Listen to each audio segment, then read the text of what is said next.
चंद्रग्रहण जहाँ रसंता काली जोटा कि आपणकर भाद्रव शुक्ल पक्ष पूर्णिमा हिंदू पूर्णिमा आपणकर ए पूर्णिमाटी देखंतु आमर काली ठारू मध्य महालया पक्ष भी आरंभ हो महालया श्राद्धर दिन काली प्रतिपदा श्राद्ध भी रही तेणु ये ग्रहण जितेबले काली हम ये गोटे अलभ्य जोग ए जोगरे जो व्यक्ति विशेष मानक ग्रहण अशुभ रही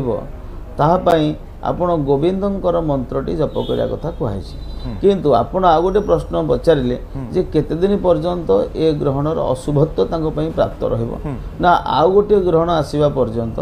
सी जहाँ नेगेटिविटी रही से गुड़िक भोग करा पड़ था यहाँ हूँ शास्त्र नियम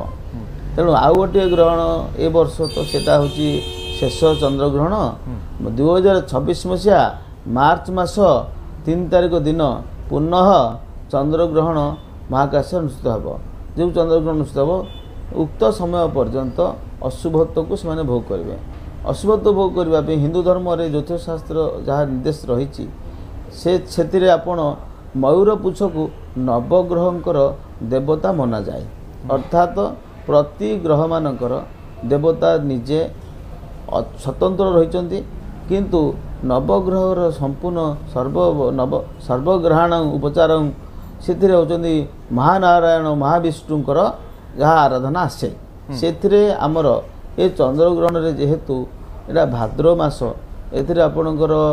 श्रीकृष्णकर जन्म राधांकर जन्म अनंतर जन्म ये सब विशेष दिन मान रही तेणु महाविष्णुकर ए मासटी अधिकार रही अर्थात महाविष्णु होती मासाधिपति ये भाद्रव मासर तेणु